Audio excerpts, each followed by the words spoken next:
आध्यात्मिक शक्ति और मानव। मानव सृष्टि में आध्यात्मिक शक्ति अपना एक महत्वपूर्ण स्थान रखती है। इस शक्ति का मनुष्य के जीवन में भोजन, आराम, लौकिक व्यवहार, कमाई आदि की तरह ही विशेष महत्व है। जिन जिन भी जातियों में इस शक्ति का विकास हुआ, वे उन्नति की ओर बढ़ी। भारत के प्राचीन गौरव का एक कारण इसके आध्यात्म शक्ति से संपन्न होना भी था। आध्यात्म शक्ति को किन्हीं शब्दों में चरित्र बल, मानसिक बल अथवा आत्मबल भी कहते हैं। मानव के आध्यात्मिक विकास का स्वयं को भले या बुरे निर्देश देने से बहुत संबंध है। स्वयं को पवित्रता एवं महानता के निर्देश देने से अथवा अंतरात्मा के निर्देशों के अनुकूल चलने का संकल्प करना जीवन को उन्नत एवं विकासशील बनाना है। इसी प्रकार अपने आप को बुरे निर्देश देना अर्थात अपनी अंतरात्मा को प्रतिकूल कार्य करना पतन एवं विनाश का कारण बनना है, जिससे मनुष्य का जीवन दुख एवं परेशानियों से खराब होकर नारकीय सा बन जाता है। एक धन, ऐश्वर्य एवं भौतिक संपत्तियों से संपन्न व्यक्ति यदि जितना आध्यात्मिक शक्ति से शून्य है, उतने ही अर्थ में सबसे बड़ा दीन है, क्योंकि वह आध्यात्मिकता से रहित होने के कारण इन भौतिक संपत्तियों से उल्टा पतन एवं विनाश का मार्ग अपना लेगा। ईर्ष्या, द्वेष, परपीड़न, शोषण आदि से जीवन अशांत एवं उद्विग्न बन जाएगा। इनसे उसका मानसिक शक्ति का ह्रास हो जाएगा, जिसके फलस्वरूप पद पद पर चिंता, भय, दुख एवं अपनी शक्तिहीनता का अनुभव करेगा, जो नारकीय यंत्रणाओं से कम नहीं है। संसार का सबसे बड़ा व्यक्ति वह है जो आध्यात्मिक शक्ति से संपन्न है। वह अपने आध्यात्मिक बल से न केवल स्वयं को ही अपितु समग्र संसार को सुखी बना सकता है। ईश्वर के इस सृष्टि रूपी बगीचे में अपनी कलाकृति की छाप छोड़ जाता है, क्योंकि उसका जीवन स्वयं के लिए नहीं होता। अब यहाँ विचार करना है कि महान आध्यात्मिक शक्ति क्या है एवं इसे कैसे प्राप्त किया जा सकता है। अपने जीवन को इस अमृत से सराबोर करने वाली महान आत्माओं ने यह अनुभव करके निर्णय किया है कि इस समस्त सृष्टि में मन रूपी एक तत्व अखंड विस्तार से एक रस से सर्वत्र व्याप्त है।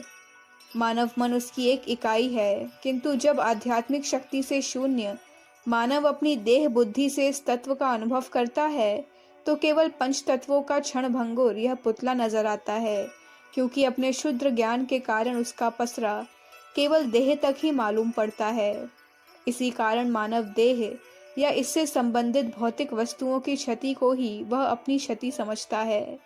इस देह पर दुख आदि पड़ने पर ही स्वयं को दुखी समझ लेता है, किंतु ज्यों ही मानव अपने परोक्ष ज्ञान से स्वयं को रस रूप सर्वत्र व्याप्त उस अखंड ईश्वर तत्व की इकाई समझता हुआ एवं उसी में स्थित हुआ अनुभव करता है, तो सर्वत्र अपना ही अपना दृष्टिगोचर होता है। अपने पराये का भेद समाप्त हो जाता है। उस चर अचर व्याप्त तत्व में स्थित हुआ व्यक्ति सृष्टि में हलचल मचा देने वाली शक्ति की अनुभूति प्राप्त करता है। साधारण विकास कार्यों की तो बात ही क्या है, उस सक्षम ईश्वरीय दिव्य शक्ति से संबंध स्थापित करने पर महान एवं चमत्कारी कार्य संपन्न होते हैं।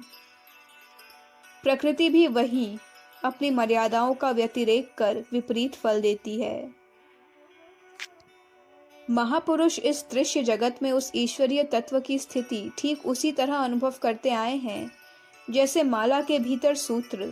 जब स्थूल नेत्रों से देखा जाएगा तो माला में केवल मणिके ही नजर आएंगे और पृथकत्व की भावना होगी, किंतु यदि सूक्ष्म दृष्टि से देखा जाए तो सबको धारण करने वाला सूत्र नजर आएगा, जिसके अभाव में इस दृश्य रूपी माला का अस्तित्व ही नहीं है।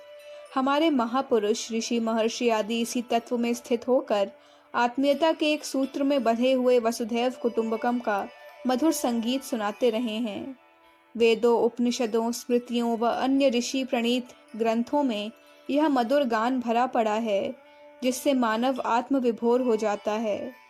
आत्मीयता के इस चरम विकास को, परमानंद को, जीवन लक्ष्य को प्राप्त कर मानव धन्य हो जाता है, कृतार्थ हो जाता है, पूर्ण में पूर्ण मिलकर पूर्ण हो जाता है। इस मधुर अमृत का पान कर हमेशा के लिए अमर हो जाता है। इस आध्यात्मिक शक्ति के विकास के लिए ठीक उसी तरह मानसिक साधना करनी होगी, जीवन को उसी तरह संयत एवं नियमित करना होगा जिस तरह पहलवान अपने शरीर बल की वृद्धि के लिए करता है।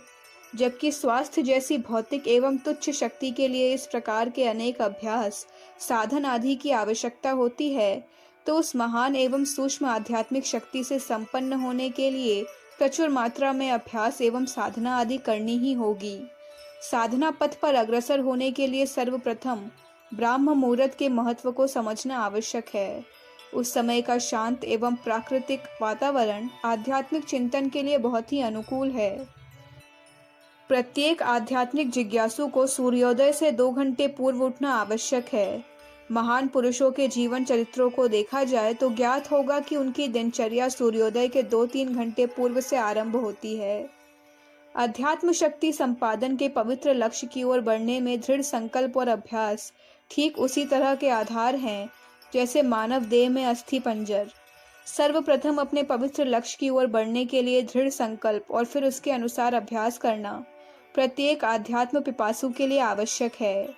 महान आशा एवं उत्साह के लिए अपने पवित्र संकल्पों को दृढ़ता के साथ साकार रूप में परिणत करने के लिए स्वतः अभ्यास करते रहना सफलता की कुंजी है। व्यक्त मन, पुस्तकीय ज्ञान एवं विद्वता की पहुंच आध्यात्मिक तृष्णा को शांत करने के लिए असंभव सी है, अतः केवल इसे ही प्रधानता देना तर्क के बल पर उस महान शक्ति का विकास एवं अनुभव करना बड़ी भूल है, क्योंकि बड़े बड़े विद्वान डिग्रियां प्राप्त एक साथ कई विषयों के आचार्य पद प्राप्त करने वाले महानुभाव कठिनाइयों एवं विपरीत परिस्थितियों में साहस छोड़ देते हैं। अपनी तर्क बुद्धि के बल पर नैतिकता एवं आध्यात्मिकता का उपदेश देने वाले साधारण से लोभ आने पर फिसल जाते हैं। इस तरह बाहरी पुस्तकीय ज्ञान से हमारा बौद्धिक स्तर उन्नत हो सकता है, किंतु आध्यात्मिक विकास नहीं हो सकता। स्वयं को असहाय एवं हीन समझना एक बड़ा भारी विघ्न है। लिखा भी है कि नायम आत्मा बलहीनेन लभ्यः, अर्थात यह आत्मा बलहीनों से प्राप्त नहीं होती। अपने आप को परम पिता परमात्मा का युवराज समझना चाहिए। सर्वशक्ति संपन्न सर्वाधार ईश्वर का युवराज कभी हीन, दुखी, शक्तिहीन क्यों होने लगा? यह केवल हमारा मिथ्या ज्ञान है जो हमें पतन की ओर ले जाता है। अपने पिता की भांति सर्वशक्तियों से संपन्न यह पुरुषार्थी युवराज अपने पुरुषार्थ के बल पर शीघ्र ही अपना आत्म लक्ष्य प्राप्त कर सकता है। साधक को अपनी महानता एवं गौरव की अनुभूति जागृत करनी चाहिए, किंतु सावधानी से सूक्ष्म निरीक्षण करते रहना चाहिए कि कहीं हमारा क्षुद्र अहंकार तो नहीं पनप रहा, जिसकी सीमा इस शरीर एवं इससे संबंधित भौतिक जगत तक ही है। इतना ही नहीं, पतन की ओर ले जाने वाला कंटकीर्ण मार्ग है। साधना पथ पर चलते हुए साधक को विषयों के दलदल से बचना चाहिए।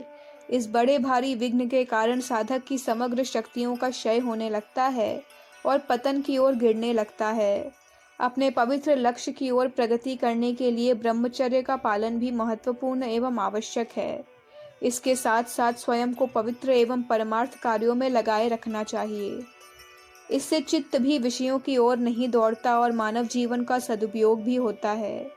साधक को यह ध्यान में रखना चाहिए कि इन विषयों की दौड़ अंत तक उसका पीछा नहीं छोड़ती। जहाँ भी थोड़ी सी अपनी उन्नति देखकर यदि उन्होंने ढिलाई दे दी, तो ये साधक को अपनी कई गुनी शक्ति से पतन की ओर खींच ले जाते हैं। पर निंदा भी साधक की आध्यात्मिक उन्नति में बड़ी बाधक है।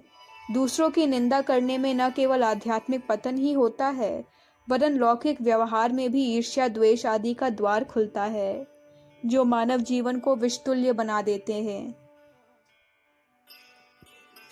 यह सत्य है कि परनिंदा करने वाला व्यक्ति अपने जीवन में कई प्रयत्नों के बावजूद भी आध्यात्म चेतना की अनुभूति प्राप्त नहीं कर सकता। अधिक विलास एवं अनर्गल भाषण से भी आध्यात्मिक प्रगति रुकती है और आयु भी क्षीर्ण होती है। स्वाध्याय एवं सत्संग मानव के अपने पवित्र लक्ष्य की ओर बढ़ने में बहुत बड़े सहायक हैं। इनसे यह ही नहीं कि समय का सदुपयोग होता हो, वरन कुछ समय के लिए उन महान आत्माओं से विचार द्वारा संबंध स्थापित हो जाता है। इससे मानसिक विकास के साथ साथ हमारा पथ प्रदर्शन भी होता है।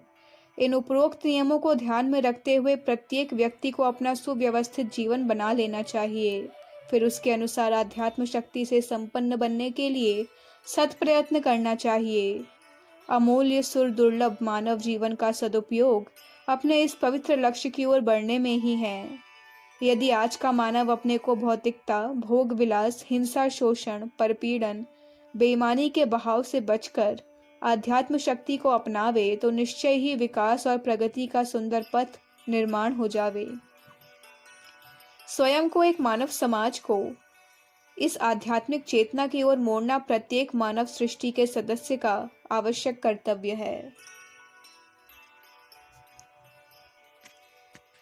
अखंड ज्योति, जून 1959, पृष्ठ संख्या 10, 11, 12, 13। हमारे YouTube चैनल विचार क्रांति दूत अखंड ज्योति पत्रिका को सब्सक्राइब करें एवं अगली वीडियोस प्राप्त करने के लिए बेल आइकन दबाएं। धन्यवाद।